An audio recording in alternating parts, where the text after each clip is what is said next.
Je vais vous emmener à la découverte de Miami, la Magic City.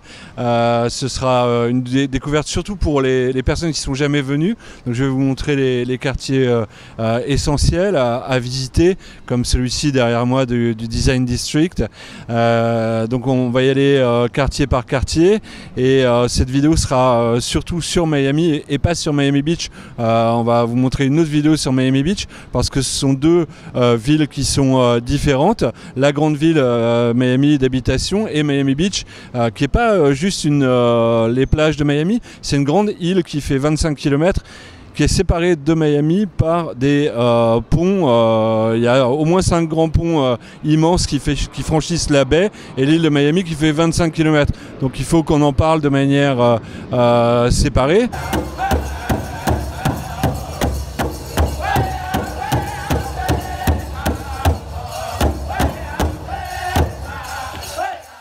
On va vous parler de Miami, mais la première info à connaître, c'est que la plupart des touristes ne visitent pas seulement Miami, mais tout le sud de la Floride en même temps. Et ce, pour de bonnes raisons. Toute la Floride est magnifique, et ne serait-ce que dans les environs immédiats de Miami, vous avez le parc national des Everglades ou les Keys de Floride, qui sont des sites à la réputation mondiale, mais aussi d'autres belles villes comme Fort Lauderdale ou Palm Beach. Dans tous les cas, vous devriez lire notre guide de la Floride afin d'avoir une vision globale de la région de Miami. Vous pouvez voir gratuitement nos vidéos. En échange, ce serait sympa si vous pouviez nous mettre un pouce bleu sur YouTube. Et si vous voulez voir nos prochaines vidéos sur la Floride et les Amériques en général, vous pouvez aussi vous abonner à notre chaîne YouTube. C'est tout autant gratuit et vous devriez les apprécier. Miami, ça veut dire la grande étendue d'eau en langue indienne. Les premiers habitants de Miami étaient les crocodiles et les moustiques, mais aussi les fuyards, des Indiens repoussés dans les Everglades par les armées américaines, ou encore des déserteurs sudistes et des trafiquants en tout genre. C'est seulement au début du XXe siècle que la ville a commencé à se développer, notamment autour du tourisme apporté par le chemin de fer, puis par les avions et les autoroutes, ensuite vers les migrations, notamment depuis Cuba et Haïti. Dans la baie de Biscayne, Miami compte de nombreuses îles. Certaines sont petites et sauvages, d'autres supportent des luxueux gratte-ciel. Et sur les îles de Fisher Island ou de Star Island, vous ne trouverez que des millionnaires.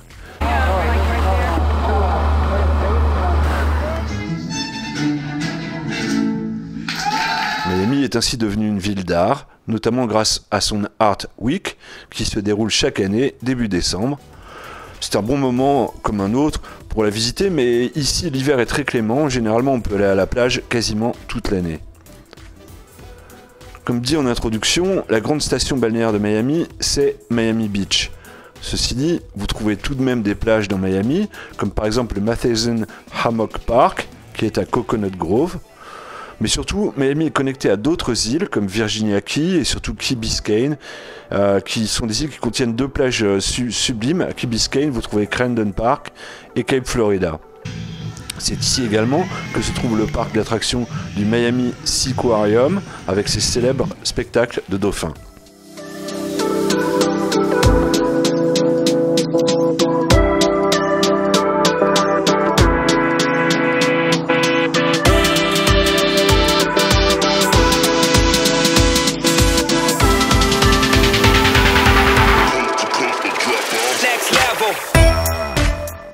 Tous les gratte-ciel que vous voyez sur les photos de Miami sont regroupés dans les deux quartiers de Downtown et de Brickell.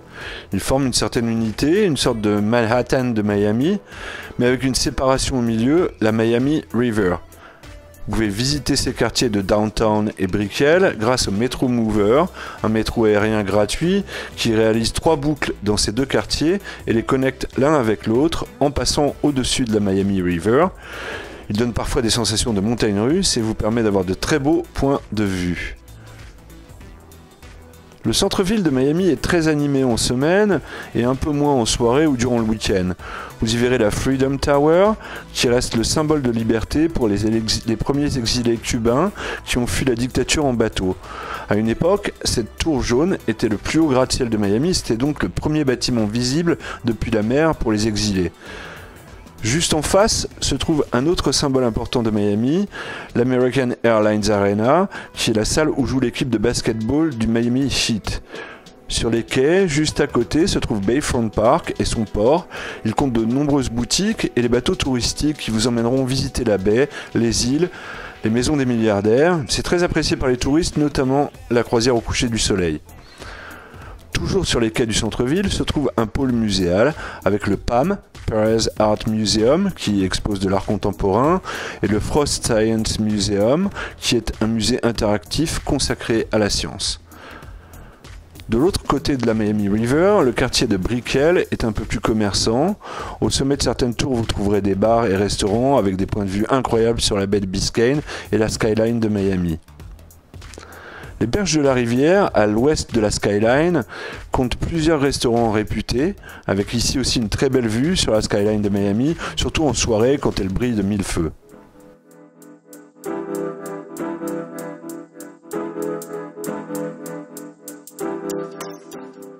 Récemment rénové, le quartier du Design District est très proche du centre-ville.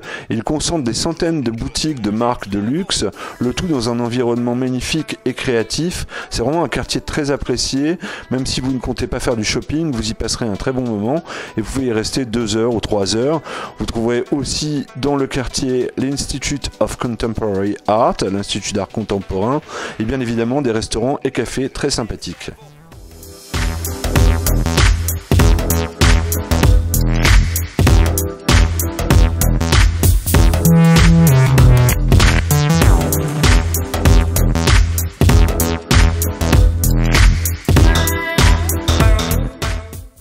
Si les Cubains forment la plus grande communauté de Miami, les Haïtiens sont également très nombreux.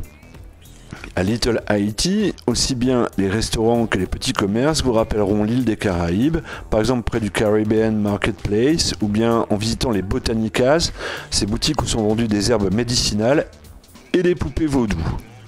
Vous y trouvez aussi des galeries d'artistes, et pas seulement tenues par des Haïtiens. La ville toute proche de North Miami est également à majorité haïtienne, elle est aussi très vivante. On l'appelle le quartier des artistes. Ça a commencé assez rapidement, il y a une demi-douzaine d'années, 7 ou 8 ans peut-être. Les artistes ont colonisé les entrepôts qu'on va vous montrer là en vidéo. Et puis les galeries d'art se sont installées. Les petits artistes ont dû au fur et à mesure avec la gentrification bouger leur galerie dans des quartiers un peu moins chers, parce qu'ici c'est devenu assez luxe, aussi bien au niveau de l'urbanisme que de tout ce qu'on peut voir. Mais voilà, le quartier de Wynwood, ça reste extrêmement beau, tout comme ça au coucher du soleil. Le deuxième samedi de chaque mois, il y a les Wynwood Art Walk où les galeries d'art restent ouvertes le soir. C'est vraiment magnifique, les lumières sont magnifiques et tous les murs, on peut dire des milliers de murs, sont peints par des artistes qui aujourd'hui sont de renommée internationale pour certains, et ont fait pour certains leur début ici. Donc voilà, on est quasiment dans le centre de Miami. C'est vraiment un endroit unique au monde. Vous voyez, même les usines sont peintes dans le quartier. C'est vraiment quelque chose d'incroyable. Il y a beaucoup d'ambiance, il y a beaucoup de restaurants maintenant. Donc c'est plus les petits restaurants qu'il y avait au tout début du quartier. C'est des choses plutôt branchées avec DJ et des concepts assez uniques qu'on trouve que ici. Mais en tout cas, vous êtes certain que si vous venez le soir quand c'est ouvert, vous passerez toujours un très bon moment, quel que soit le moment de l'année. D'ailleurs, soit en décembre, au moment des foires d'art contemporain, Art Miami, Art Basel, ou bien l'été quand les lumières sont incroyables à Miami, c'est vraiment absolument magique. Donc c'est assez simple de se retrouver dans le quartier. Vous n'avez qu'à vous situer par rapport aux Wynwood Walls. Une fois que vous êtes aux Wynwood Walls, qui est donc un endroit privé dans lequel vous pouvez naviguer et découvrir des petites allées piétonnes avec des galeries d'art, vous êtes vraiment au centre du quartier, et donc vous pouvez sillonner. D'ailleurs, avant de vous arrêter aux Wynwood Walls, vous pouvez tourner dans le quartier un petit peu en voiture, question de vous repérer. Voilà, à peu près à 1000 mètres tout autour des Wynwood Walls. Vous verrez, c'est vraiment absolument unique. Si vous allez sur notre site internet courrierdefloride.com, si vous n'y êtes pas déjà, vous allez pouvoir voir tout un tas d'indications pour faire vous-même le tour à pied des Wynwood Walls. Et on a un autre article qui s'appelle les 20 plus belles galeries de Miami avec une carte. La plupart elles sont ici, donc il vous suffit de lire l'article ou bien de vous y reporter sur votre smartphone pour faire le tour du quartier et découvrir de manière très très facile ce magnifique quartier qui a des belles galeries d'art. Il y a des choses un petit peu superflues comme on trouve dans tout ce genre de quartier, mais vous trouvez aussi vraiment les plus belles galeries d'art de Miami ici, donc vous pouvez vraiment en profiter et rester des heures, hein. Vous pouvez rester facilement 3, 4, 5 heures dans le quartier si vous voulez déjeuner ou dîner. C'est vraiment, voilà, vous n'avez pas vraiment besoin d'adresse, vous venez ici, vous allez autour des Wynwood Walls et vous allez vraiment trouver votre bonheur.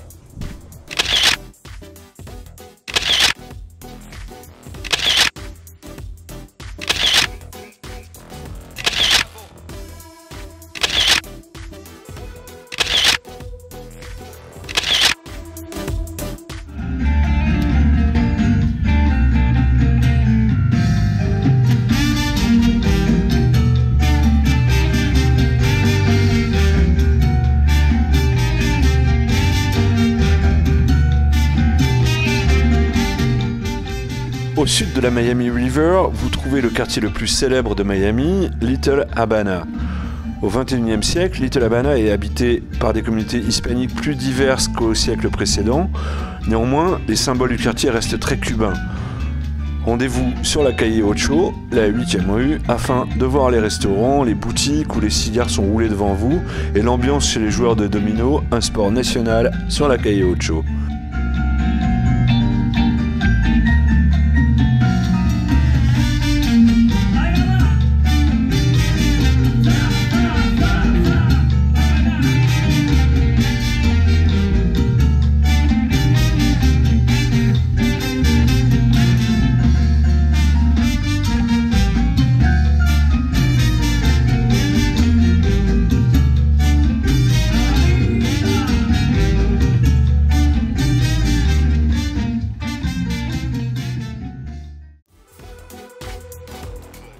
Coral Gables, c'est la grande ville d'habitation au sud de Miami.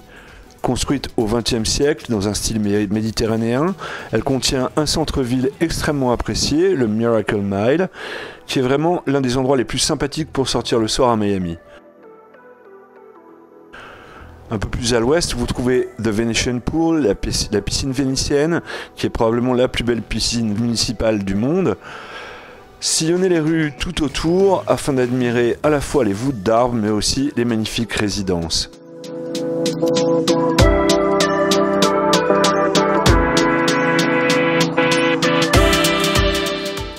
Et juste à côté, vous pouvez aller prendre un café au Biltmore Hotel, un autre monument de la ville.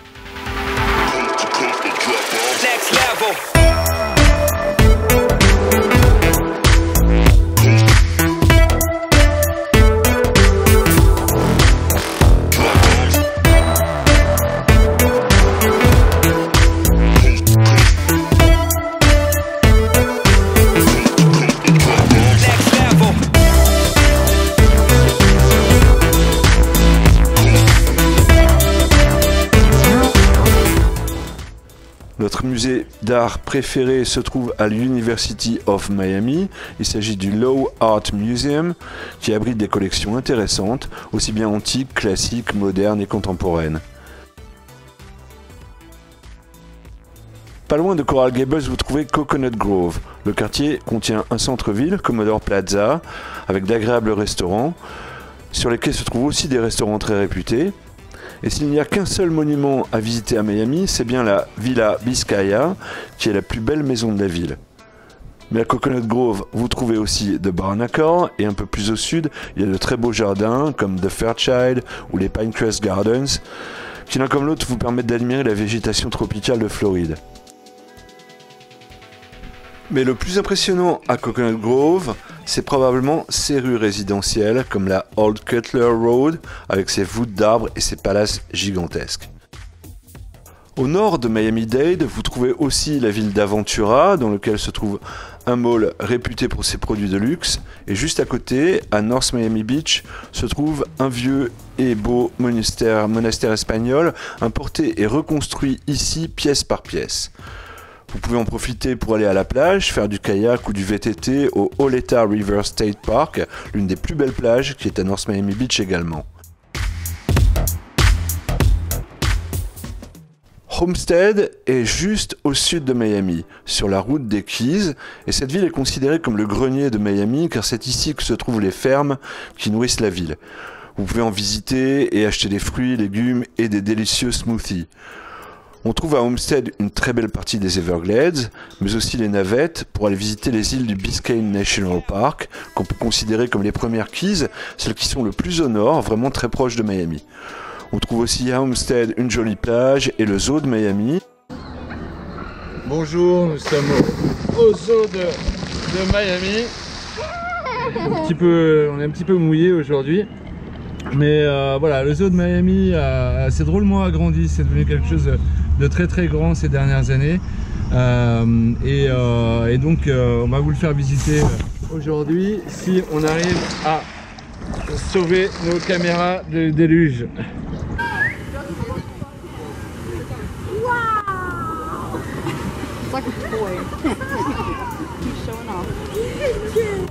On peut y passer toute la journée sans se lasser, avec des espèces provenant de tous les continents, mais bien évidemment une prédominance pour les animaux des Amériques.